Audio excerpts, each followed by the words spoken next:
Blog Talk Radio.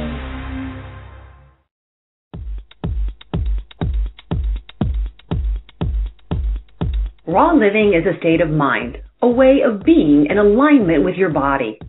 Raw living means you put yourself and your body first. Your host, sidhu-robb, is the founder of Nosh Detox, located in the UK. They offer innovative raw food smoothies sold across Europe. You experience it in your skin, your body, and your mind. And now it's time for Living Raw Radio.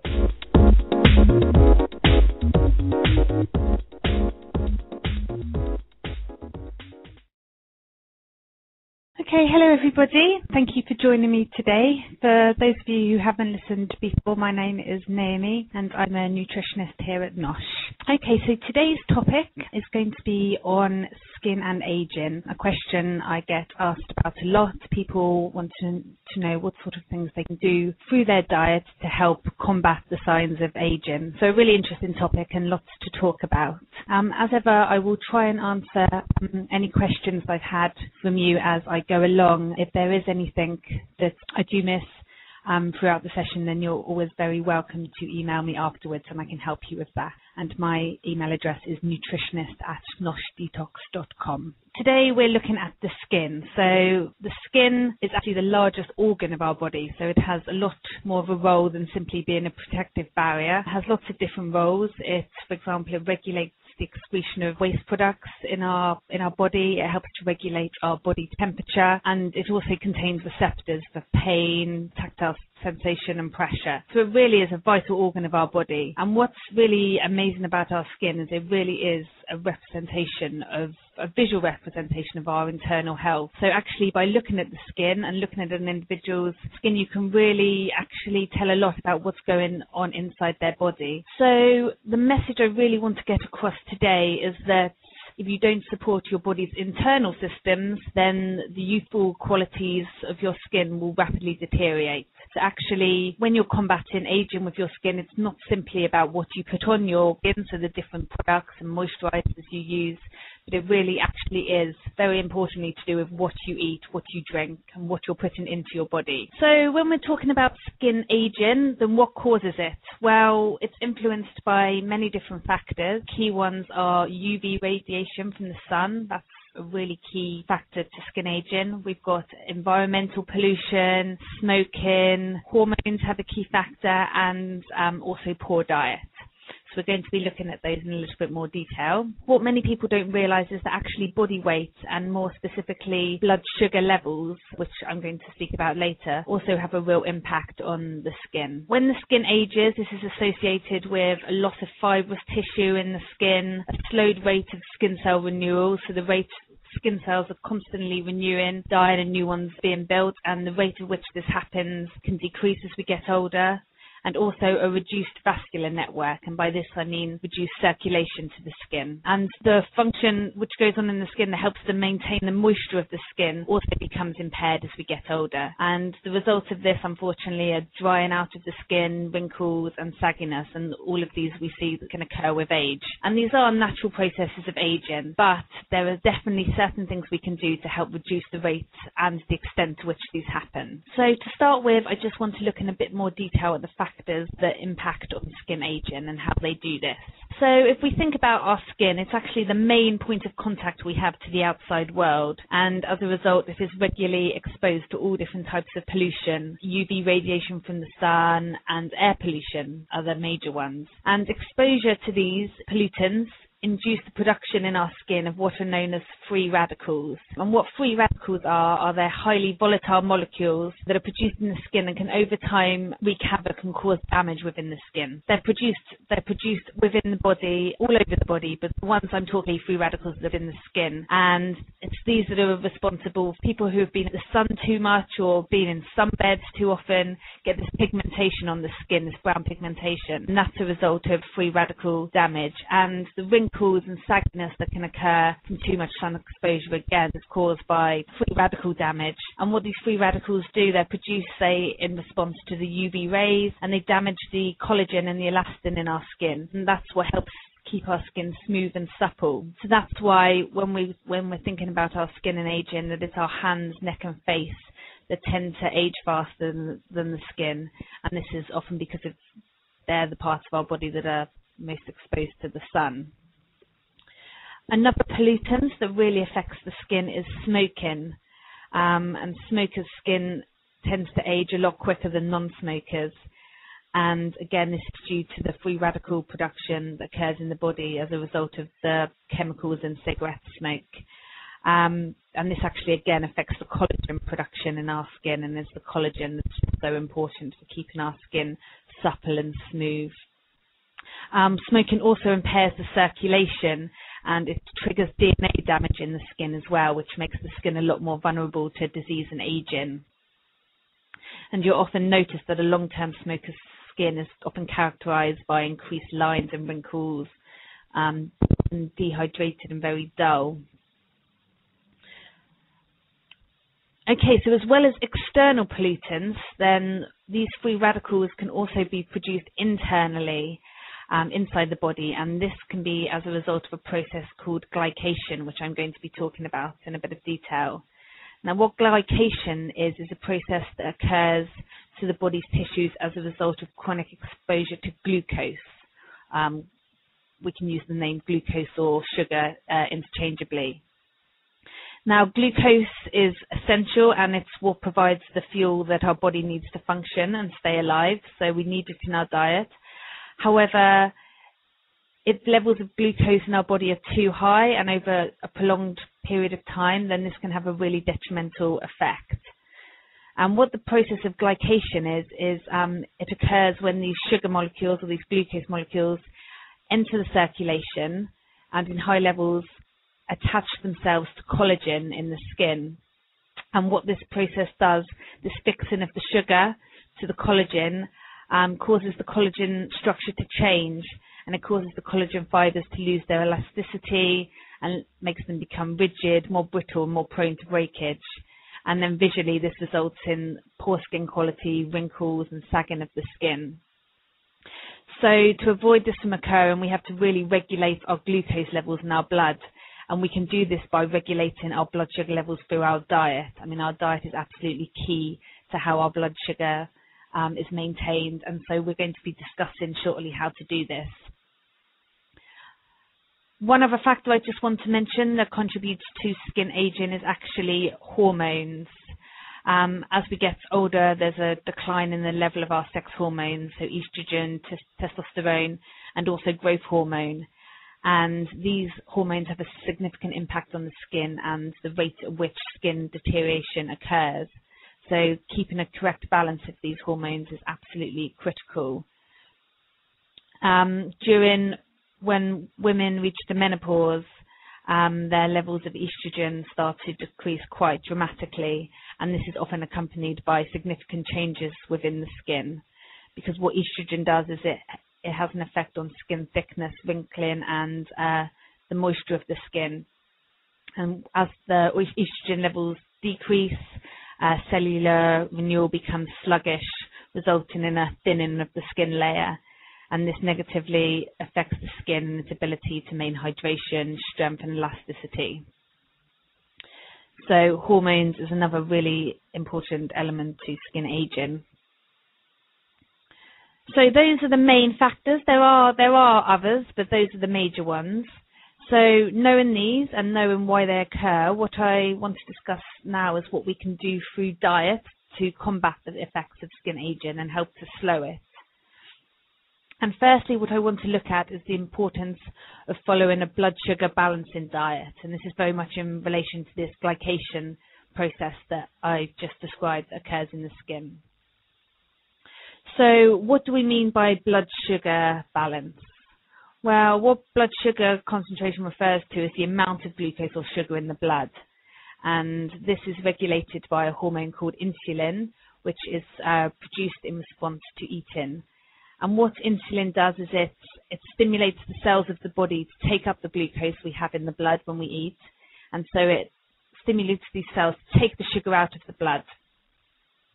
And different foods influence the rate at which glucose is into the blood and the rate at which it's taken up.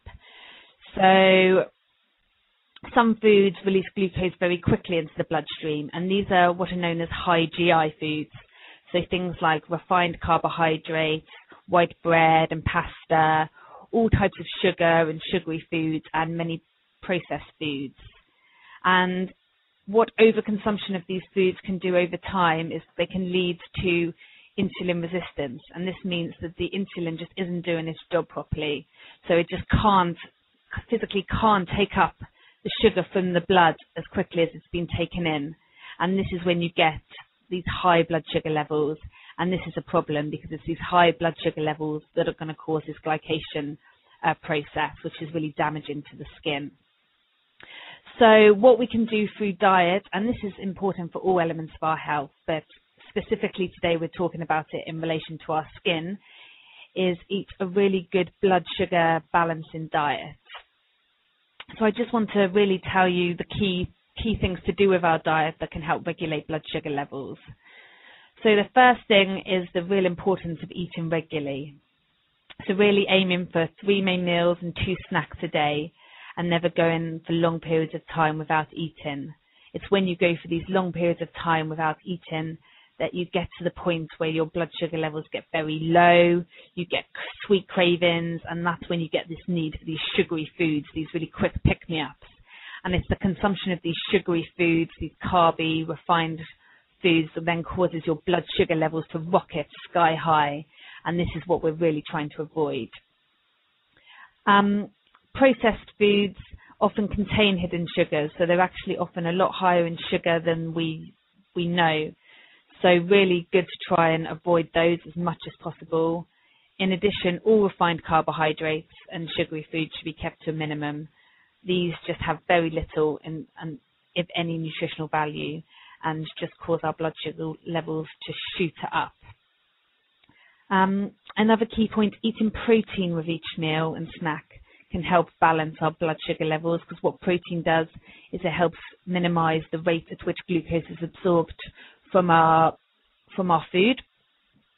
So sources of protein are lean meat, fish, eggs, yogurt, nuts, all really good sources of protein. And if you can try and include one of these foods, so always include a protein element in all your meals and snacks, then this is really going to help with blood sugar control. As is fiber. Fiber, again, slows down the release of sugar into the bloodstream. So we're thinking of fibrous foods, so lots of fruit and vegetables, and always choosing the whole grain option over the white option. So always going for the brown rice, the whole grain bread, the brown pasta rather than the white products, because these white products have all their fiber stripped.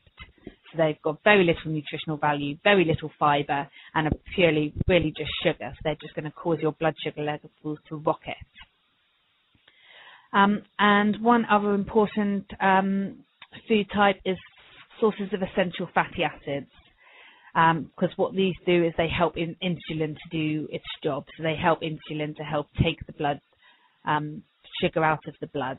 So really important. So oily fish, nuts, seeds and avocado are all really good sources of these essential fatty acids, and really should be making up a daily part of your diet. Okay, so that's steps you can take in your diet to help regulate your blood sugar levels. Now I want to talk about the importance of antioxidants. And I'm sure you've heard this word before. And as I've mentioned before, a really, really key contributor to skin aging is the production of these free radicals in the skin, due to the exposure of the skin to different forms of pollution. So I mentioned air pollution, the sun, smoking. And what antioxidants do is they help to prevent the damage caused by free radicals. So they fight these free radicals, help to diminish them, and so they're an absolute essential part of a skin-friendly, skin boosting diet. So I just want to mention a few key foods that you should be looking to really get into your diet. And really, when we're looking at antioxidant-rich foods, we're generally talking about fresh fruit and vegetables. And really, we're looking for colour, because what colour really does, the stronger the colour, the brighter the colour, that's really, really representing the antioxidant value. So I want to mention in particular orange and green vegetables. So I'm talking about things like carrots, butternut, sweet potato, and then your greens, so spinach, broccoli, kale, asparagus. And these are all really, really rich forms of antioxidants. To be getting the absolute best of the nutritional value of these, then you should be having a certain amount of them raw. So things, raw carrots, raw sugar snap peas, raw spinach, have them as snacks, add them into salads, and a really excellent way of getting these antioxidants into your diet. Many of the key antioxidants and vitamins are actually water soluble, and so if you're cooking them and boiling them, then a lot of the nutrition is going to get lost in the cooking water. So ideally eat some raw, and then steaming is always a better option than boiling them in water. Tomatoes. Now, tomatoes are really rich in the antioxidant lycopene, which has been shown to have really strong protective, skin protective properties, especially protective against skin damage from the sun. Now, lycopene is slightly different because it's actually best utilized by the body when the tomatoes have been cooked. So there's a few nutrients that actually become more available to the body when you cook them, and lycopene is one of them. It's also a fat-soluble nutrient, which means that actually you're going to absorb it better from the body if you add a bit of fat when you're cooking the tomatoes as well. So ideally, if you roast your tomatoes and then drizzle them with some olive oil at the end, you're really going to get the maximum impact of this really, really important and fantastic antioxidant. Dark berries, so blueberries and blackberries and red cabbage. These are rich in an antioxidant called anthocyanins, which are really powerful and important. Berries and citrus fruits are also rich in vitamin C and flavonoids, and these have really important roles for building collagen in the skin and also for strengthening the capillaries in the skin, so helping improve circulation to the skin. Green tea is another antioxidant-rich food. It's actually a drink, green tea. Green tea, really rich in the antioxidant catechins. So if you can try and get a couple of cups of green tea into your diet every day. And quite a nice one, red wine is actually really rich in resveratrol, which is a powerful antioxidant. And whilst excessive alcohol consumption can be really damaging for the skin, then there are some definite benefits to the occasional glass of red wine, which is quite good news. Another food I just want to mention is salt. And it's quite well known that the salt intake can increase the risk of hypertension, so it can actually increase the risk of high blood pressure. And there's been a link found between high blood pressure and the capillary density in the skin, which affects the circulation to the skin and therefore the quality. So by keeping our salt intake low, and I don't just mean by not adding salt to your foods, but just be cautious of processed foods, because processed foods often have a lot of added salt that we don't even realize is in there. So just be mindful of that. So the closer you stay to a whole food diet, then the lower your salt consumption is going to be. And you don't need to be adding it to your food. You're getting enough naturally for all your fruits and vegetables. So salt is something that we can just be mindful of keeping low to help protect our skin. So not only our skin, but our blood pressure as well. There's just a few other foods that I'd like to mention as well. Avocado. Now, this is really, really rich in vitamin C, vitamin E. It does contain some vitamin C, but vitamin E, which is another really powerful antioxidant. The fantastic thing about avocado is that it can also be used externally on the skin as well. So try making a homemade face mask with avocado, peel it, match it, and then just pat it evenly on your face and leave for sort of 15 to 20 minutes. So a really lovely natural face mask. And it has really high moisturizing properties, so really fantastic for the skin. Coconut water is something else I want to mention, and coconut water is pretty special because it actually contains the same 5 electrolytes as human plasma, and was actually used during the war, sometimes used intravenously for dehydration, often termed the fluid of life. It's absolutely fantastic, got all the electrolytes our body needs, and is really deeply hydrating. And dryness really, really impacts the skin and is a key part of skin aging. So keeping your skin hydrated is really important, and coconut water is just a fantastic way of doing this.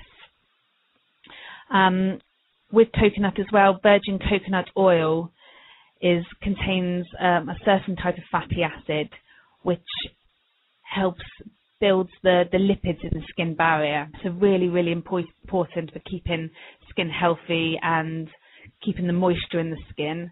Virgin coconut oil, you can cook with it, fantastic to cook with, but also to get all the nutritional benefits, then just a teaspoon of it every day.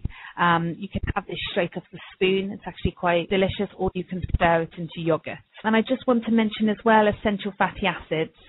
I mentioned these in terms of blood sugar balance and helping insulin do its job. But they're also really important for making up the membranes of the skin cells, and so essential for skin structure and function. So really important that you get good sources of these into your diet, and you can do this from eating oily fish, nuts and seeds. So oily fish at least 3 to 4 times a week, and nuts and seeds, something that's very easy to get into your diet daily. So a handful of nuts as a snack, or sprinkling some seeds and nuts over your salad, on your breakfast. But really, really important for skin health to be getting these essential fatty acids into your diet daily. Something else I'd like to mention is also something called hyaluronic acid. Now, as the human body ages, the levels of this hyaluronic acid decline. And what this does is it supports and preserves the moisture within our tissues and in our skin. And it's actually a compound that's used often in cosmetic and medical use.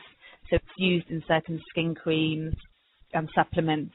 But we can get it through food. Really good sources of hyaluronic acid are edamame beans, tofu and soya milk. And also it's produced naturally in the body using magnesium. So if we can get magnesium into our diet through food, then this is going to help as well.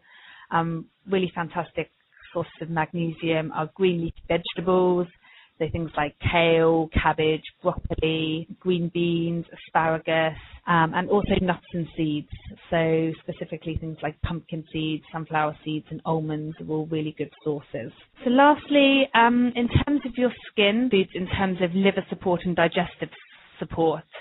Now, one of the things I said at the beginning was that your skin really is a reflection of everything that's going on in your body. And if your liver is under pressure and not functioning properly, and similarly, if your digestive system is not functioning properly, then this is often going to be reflected in your skin. The liver and the digestion are both responsible for processing toxins and excreting toxins from our body. And if for any reason these systems are overburdened or we're not feeding them with the right foods, then this can often impact on your skin quality. So we've talked about, we've mentioned many of the foods already, but liver supportive foods, in particular cruciferous vegetables, so things like broccoli, cabbage, kale, these same foods that come up over and over again, really important for liver support, as are sulfur-rich foods. So I'll name a few key ones, eggs, garlic and onions, so getting these foods into your diet. Similarly, with supporting your digestive system, high fiber foods are really key here. So lots of fruit and vegetables, and in particular prebiotic foods, and these really help to support your digestive system by feeding the good bacteria in your digestion. So things like oats, leeks, onions, bananas, asparagus, they're the key foods that are prebiotic and help to feed your good bacteria. And also a probiotic supplement, really important as well. You can get natural probiotics within natural yogurt, but the way of getting them in a really good source is going to be really well utilized by your body is a good probiotic supplement. Okay, so I think I've discussed all the key foods and groups of nutrients that are key for skin aging and health, and I hope I've given you a bit of background as to why they're important. If you do have any other questions following on from this, then please do get in contact with me. Similarly, we offer consultations here, both in health coaching and nutritional consults at Nosh. So if you'd like to speak to me about those two, I'd be really delighted to chat to you about them. Okay, thank you so much for joining me. Thank you.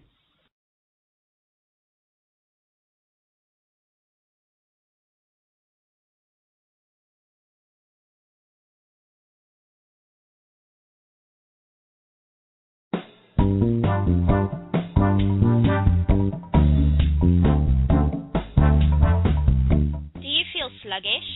Do you feel bloated? Is your energy levels really low? Do you find everything that you eat goes straight to fat?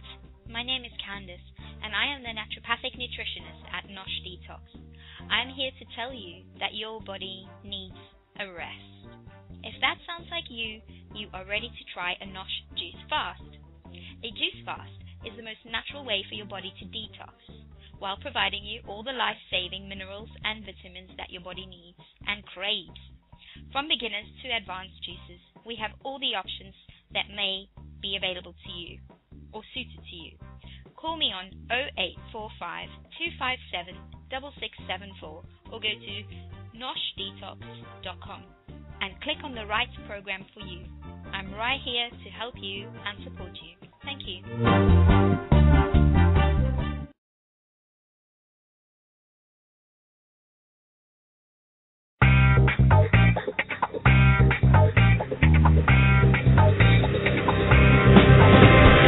Nosh Detox is an award-winning company for your ultimate health improvement. Nosh Detox system works on all areas of the body, having dealt with thousands of clients whose health dramatically improved within days. For more details, visit noshdetox.com. noshdetox.com.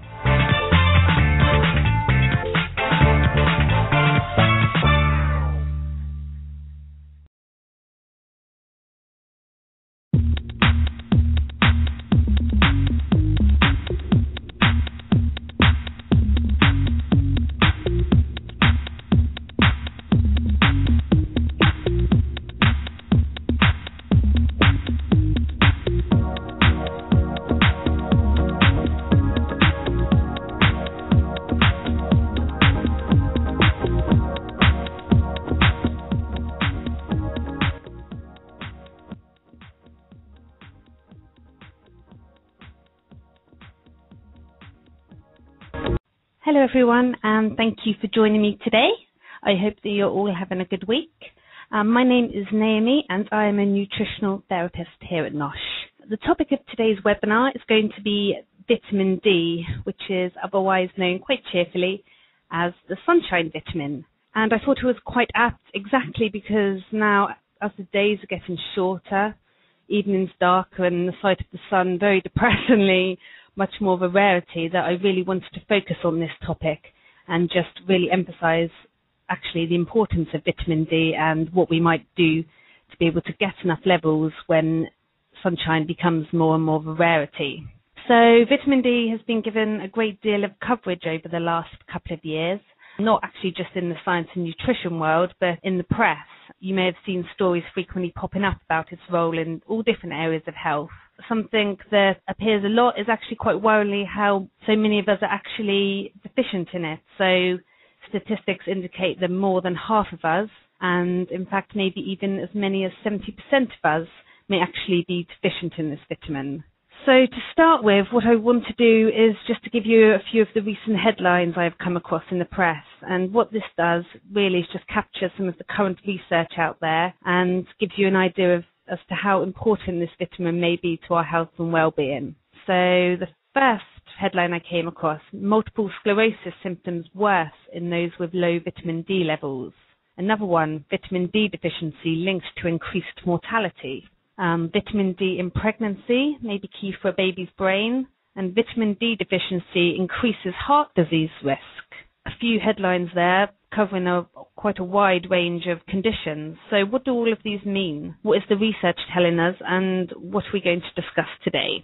Well, firstly, what I'd like to do is look at vitamin D, what exactly it is, where it comes from, and what its role is in our body. And then leading on from this, I want to address why we might not be getting enough and why there appears to be these cases of deficiency. I then want to look at some of the effects a lack of this vitamin could be having on our health, paying particular attention to some of the much talked about research out there that links a deficiency of vitamin D to illnesses such as cancer, heart disease and type 1 diabetes, and that just is a few of them. And lastly, what I'd like to focus on is what exactly we can do about it, so how we can increase our levels of this vitamin.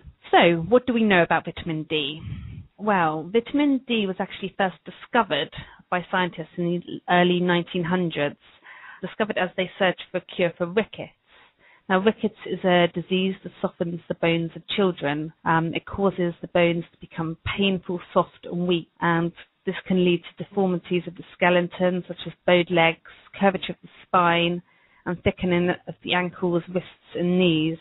So really quite a nasty and quite debilitating condition that was actually quite widespread at that time. Now, at this time, it had been known for some time that children in the cities were more likely to suffer from rickets than those in the countryside. But the reason why was not understood. And it wasn't until the 1920s the scientists made a link and realized that rickets was caused by a deficiency of this until now unidentified vitamin D, caused by children's lack of sunlight. So what was this link? Well, vitamin D is quite different from other vitamins. The definition of a vitamin technically being that it's something that we cannot make in our bodies and needs to be obtained from the food we eat. And vitamin D, for this reason, is quite special. Now, we can get vitamin D from our diet. I'll be discussing some dietary sources later on. But vitamin D is quite unique in the fact that we can make it ourselves in our bodies in response to the sunlight, hence the name the sunshine vitamin. So how is it made? Well, it's made under the skin, and it's a chemical process that takes place when the ultraviolet light in the sun hits our skin. So vitamin D is made from cholesterol in humans, and this process occurs when the sun hits the skin. Cholesterol is converted to vitamin D. It then undergoes two further transformations within the body. Firstly, it is metabolized by our liver and turned into a substance called calcidiol. Now, if you were to have your vitamin D levels checked, it is the amount of calcidiol in your blood that is tested. Now, after the liver, calcidiol is transported to the kidneys, where it is converted to another compound, calcitriol, and this is a powerful steroid hormone, and this is the most active form of vitamin D. So this is the form of vitamin D that has so many functions within our body. And this vitamin D in this form can then be stored in our body. It's stored in the fat cells and then used as and when the body needs it. So that's how it's made, but what does it do? Well, as was discovered with its role in protecting against rickets in young children, vitamin D is probably best known for its role in bone health. So what is the relationship here? How does it work? Well, what vitamin D does is it works in partnership with calcium. So they work in sync with each other. They need each other to produce their various functions. And what vitamin D does is it promotes calcium absorption in our gut, in our digestive system. So essentially by doing this, it regulates how much calcium we absorb from our food, and therefore how much calcium our body has to use. It also regulates our blood calcium and phosphate levels, and these are both needed for bone growth and bone remodeling. So without sufficient vitamin D, bones can become thin, they can become brittle, and they can become misshapen. So for this is how vitamin D prevents rickets in children, and can also prevent the adult form of rickets, osteomalacia. Through this role, it has also been found that calcium, along with vitamin D, can help to protect older adults from osteoporosis, and we'll be discussing this a bit further in detail later on. So vitamin D has a really important role in bone health. But this actually is not by far vitamin D's only function, and we're starting to realize more and more the other roles it has within our body. What has been identified is that there's receptors for vitamin D on virtually all our body's organs and tissues. Now, what a receptor is something that vitamin D needs to bind to produce its effect. So the fact that they're all over our body and on all our different organs really shows us quite how important this vitamin is throughout our entire body, and really just indicates potentially how many roles it could be having. We know that vitamin D participates in and regulates our metabolism. It also has an important role in our immune system with muscle function, regulation of insulin, and also in our brains. It has been linked with mood and memory. So we have discussed vitamin D, what it is, how it's made, and I've outlined a few of its roles within the body. So hopefully I'm starting to create a bit of a picture for you of quite how essential it is for the development, growth and maintenance of our bodies. Now what I'd like to do now is discuss why so many of us may be deficient in this vitamin, and by doing this I also want to look at the subsections of the population which may be most at risk. So I'd like to revisit the statistic I presented at the beginning of this webinar, quite a powerful statistic that over 50% of us, and maybe even a lot more, are actually deficient and have inadequate levels of vitamin D. Now this deficiency can be observed all over the world, on all continents, amongst all different ethnic groups, and actually across all ages. What's really actually quite frightening is we are actually starting to see the resurgence of rickets, the disease I talked about earlier that was quite widespread in the early 1900s, and something we thought we had left behind. We're now starting to see incidences of this occurring again. Year before last, in fact, the British Medical Journal reported doctors in Newcastle saw 20 cases of rickets per year, which is really quite a worrying statistic. So why is this? Well, quite simply, in the UK for much of the year, it's actually impossible to obtain enough vitamin D from the sun. This is simply because in the winter sun, there's just not enough UV radiation and actually just not enough sun in general. So despite the fortification of many common foods, which has occurred, lots of foods now are starting to be fortified with vitamin D. Unless you're eating a really well-balanced diet with lots of vitamin D-rich foods, which unfortunately most people are not, then it's actually very likely with the lack of sunshine that you are going to be vitamin D deficient. Now, there are certain risk factors making people more susceptible than others, and I do just want to kind of go through those quite briefly. So firstly, poor exposure to sunlight. So those people who spend a large time inside, so that might be through work, through choice, or possibly even through illness. Children now especially are spending a lot more time indoors, playing computer games, watching TV. And also there's been a lot of attention surrounding skin cancer over recent years, which has meant that the use of sunscreen has really shot up a lot.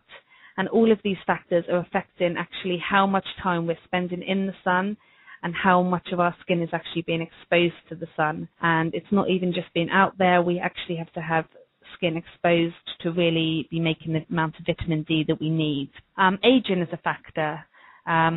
As we age, we're increased risk of developing vitamin D deficiency, and that's for a couple of reasons.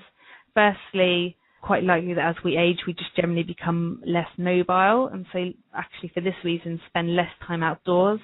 Also, as we age, our skin cannot make vitamin D as efficiently, so we're actually making less vitamin D within our bodies. Obesity can be a factor in vitamin D deficiency. As I mentioned before, vitamin D is a fat-soluble vitamin, and so it's stored in our fat cells. But if we have lots of fat cells, lots of adipose tissue, then it can get trapped in here, preventing it from being used by the body. Dark skin. People with dark-coloured skin actually have a reduced ability to make vitamin D than those with light-coloured skin, and this is actually due to the pigment in dark skin, melanin, which reduces the skin's ability to produce vitamin D from sunlight. So statistics have shown that those with dark skin are more likely to be vitamin D deficient than those with lighter skin. People who have trouble absorbing fat, so people with fat malabsorption, as vitamin D is a fat-soluble vitamin, it needs some dietary fat to be able to be absorbed. And poor fat absorption is associated with a certain number of illnesses, so things like liver disease, cystic fibrosis, and the inflammatory bowel condition, Crohn's disease. So sufferers of these conditions may be more susceptible to vitamin D deficiency. And the last group of people who may be more susceptible are vegans, and that's because the main dietary sources of vitamin D, which I will come to discuss, actually come from animal-derived foods. So actually, it's very difficult for vegans to get vitamin D through their diet, meaning they are really relying solely on producing it through exposure to sunlight. So these are some of the reasons why, and some of the subgroups who are quite susceptible to vitamin D deficiency. So what are the possible implications of this? Well, we've mentioned osteoporosis, and we'll talk about this a little bit more, but vitamin D deficiency has also been linked with many other health problems. Research has linked it with MS, rheumatoid arthritis, type 1 diabetes, hypertension, cardiovascular disease, depression, and also certain types of cancer. So what I'd like to do now is just talk through a few of these to give you a good picture and a good overview of the research out there. So firstly, osteoporosis. So what is osteoporosis? Well, it's a disease characterized by low bone mass and structural deterioration of bone tissue. And what this does is it increases bone fragility and significantly increases the risk of fractures occurring. And the way vitamin D contributes to this is by reducing calcium absorption. So we need calcium for bone strength, for bone building. We need adequate levels of vitamin D to be able to maintain this. So individuals who have difficulty exercising, postmenopausal women, are all at increased risk of osteoporosis. And so these are just a few groups of the population who may benefit from good levels of vitamin D. Okay, so secondly, cancer. Now, vitamin D has been linked with several types of cancer, prostate, breast, but the most researched of these is actually its link with colorectal cancer. Now, this stemmed from research that went on about 30 years ago, where researchers noticed an intriguing relationship between the deaths from colon cancer and geographic location. So what they found was that people living at higher latitudes, such as North America, had a higher death rate from colon cancer than those living closer to the equator. So what's the link here? Well, the sun's UV rays are weaker at higher latitudes. In turn, the people's vitamin D levels are lower. So this led to the hypothesis that low vitamin D levels may somehow increase colon cancer risk. And what has emerged since that is support for this hypothesis. A recent study back in 2007 analysed a whole lot of vitamin D studies that have been done, and found that individuals with vitamin D levels are significantly less likely to develop colorectal cancer. So a real link between reduced vitamin D and colorectal cancer, which was, really quite interesting. It's now going on into making vitamin D analogues within the labs. So these are vitamin D-like substances made synthetically, with a potential use for these maybe as anti-cancer agents. We're looking at that with respect to breast and prostate cancer. So this is a really interesting field of ongoing research. So moving on, another link with vitamin D deficiency is its role in immune function. This link was established by the discovery of vitamin D receptors on some of the immune system's disease-fighting cells. And from this, there is now a lot of research going on into the potential role of vitamin D in autoimmune conditions. So, for example, autoimmune conditions such as rheumatoid arthritis, multiple sclerosis, and Crohn's disease. As an example, a recent study reported that vitamin D deficiency is actually relatively common among sufferers of Crohn's disease. Blood pressure and vitamin D levels been another area of research. Now, vitamin D plays a direct role in regulating our blood pressure, and it does this by inhibiting the activity of a system called the renin-angiotensin system. And the job of this system is to help increase our blood pressure whenever it gets too low. So we need optimal levels of vitamin D to hold this system in check and keep it from working properly, and to prevent it from raising our blood pressure under inappropriate circumstances. Now, vitamin D has been shown to be a significant risk factor for high blood pressure in a variety of studies, especially concerning the risk of high blood pressure during pregnancy has also been associated with a maternal deficiency of vitamin D. And lastly, I just wanted to discuss the relationship of vitamin D with obesity, another area that's been widely studied at the moment, which implicates a potential role for vitamin D in weight loss, which is something we all like to hear about. Now, as I've already mentioned, vitamin D receptors have been found all over the body, and this includes being found on those hated fat cells that we all have. And it's thought that these vitamin D receptors may actually signal as to whether fat should be burned for energy or stored, and so essentially affecting our fat burning metabolism. Now, another link to weight loss is due to vitamin D's intimate relationship with calcium. So we know that vitamin D is needed for calcium absorption. We've talked about that. And when there is a lack of calcium in the body, which can occur due to vitamin D deficiency, then the body increases its production of the enzyme synthase. And what synthase is an enzyme that converts calories to fat. And calcium deficiency, what this can do is increase synthase production by as much as 500%, and therefore, unfortunately, increasing the body fat production. So through this mechanism, a link has been made with low levels of vitamin D and obesity. So those are some of the problems that can arise from low levels of vitamin D, and I've really only scratched the surface with this. There's so much research out there, so do go and have a look for yourself. So really what I want to do now, just to finish off today, we've really reviewed this subject in quite a lot of detail, but what I'd like to do is just discuss exactly what we can do. So what can we do to boost our levels of vitamin D? Well, firstly, when the sun is out, we need to get out there. So we need to roll up our sleeves, make sure our arms are nice and exposed, and get out in the sun. Of course, it's important to take all the necessary precautions and avoid the midday sun. I mean, ideally, for adequate vitamin D production, we need 10 to 15 minutes 3 times a week. So we can all see why that's problematic over the winter. So what else can we do? Well, secondly, we can up our levels of vitamin D through our diet. What foods can we find vitamin D in? Well, it's found in milk and eggs. It's found in oysters, mushrooms, and oily fish. So fish such as mackerel, salmon, and sardines. What we're now finding is some foods are now fortified in vitamin D as well. So some milk, soy products, and breakfast cereals.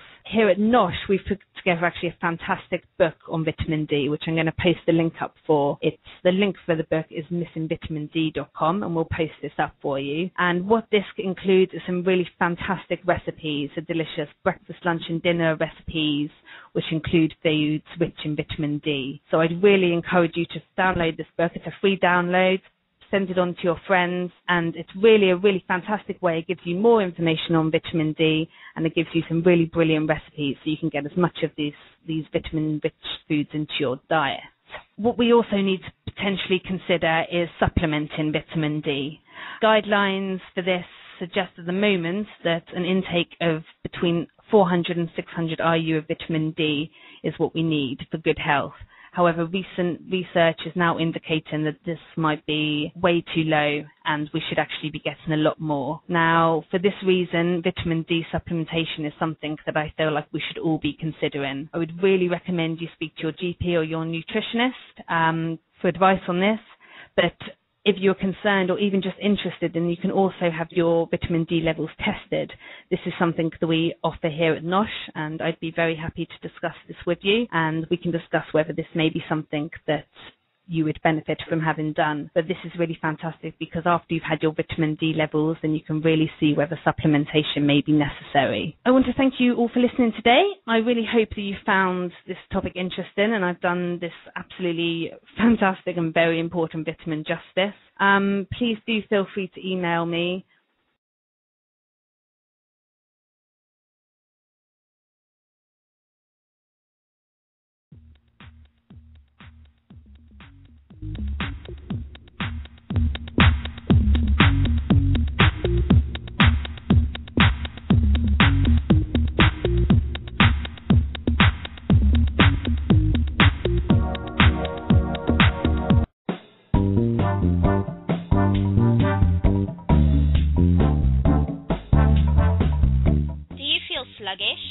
Do you feel bloated? Is your energy levels really low? Do you find everything that you eat goes straight to fat? My name is Candice, and I am the naturopathic nutritionist at Nosh Detox. I am here to tell you that your body needs a rest. If that sounds like you are ready to try a Nosh juice fast.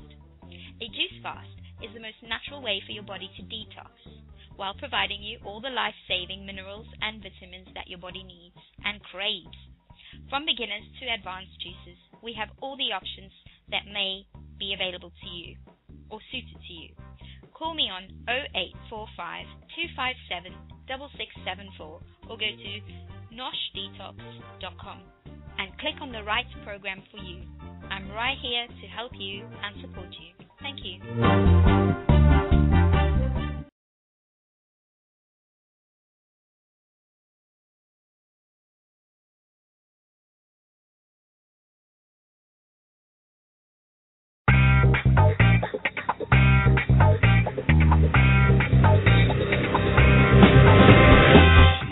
Detox is an award-winning company for your ultimate health improvement. Nosh Detox system works on all areas of the body, having dealt with thousands of clients whose health dramatically improved within days. For more details, visit noshdetox.com. noshdetox.com.